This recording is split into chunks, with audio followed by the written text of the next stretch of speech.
দুই জাহাজ ডুবিয়ে এবার ইসরায়েলের বিমানবন্দরে ক্ষেপণাস্ত্র হামলা চালানোর দাবি তুলেছে ইয়েমেনের বিদ্রোহীরা। গাজায় চলমান সহিংসতা বন্ধে আন্তর্জাতিক চাপ বাড়াতে এবং ফিলিস্তিনিদের প্রতি সংহতি জানাতে এই হামলা চালানো হয়েছে বলে জানিয়েছে তারা। এর আগে লোহিত সাগরে এক সপ্তাহের ব্যবধানে দুটি বাণিজ্যিক জাহাজ ডুবিয়ে দেয় এই গোষ্ঠীটি। হুতিদের সামরিক মুখপাত্র ইয়াহিয়া সারি জানান, ইসরায়েলি স্থাপনায় উচ্চমাত্রার সামরিক অভিযান পরিচালনা করা হয়েছে। তবে ইসরায়েলি প্রতিরক্ষা বাহিনী দাবি করে হামলাটি প্রতিহত করা হয়েছে এবং ক্ষয়ক্ষতির কোনো তথ্য নিশ্চিত করা হয়নি।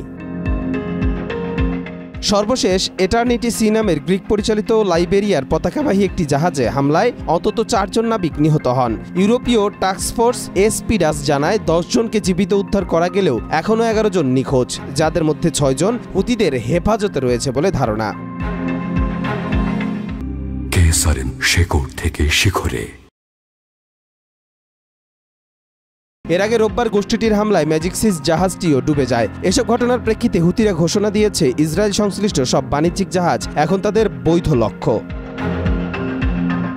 এই উত্তেজনার প্রেক্ষিতে ইসরায়েল ইয়েমেনের একাধিক বন্দর বিদ্যুৎ স্থাপনায় পাল্টা বিমান হামলা চালায়। মধ্যপ্রাচ্যে এই ধরনের হামলা ও পাল্টা হামলা পরিস্থিতিকে আরও উদ্বেগজনক করে তুলেছে। কবির চৌধুরী, জয়, মাই টিভি।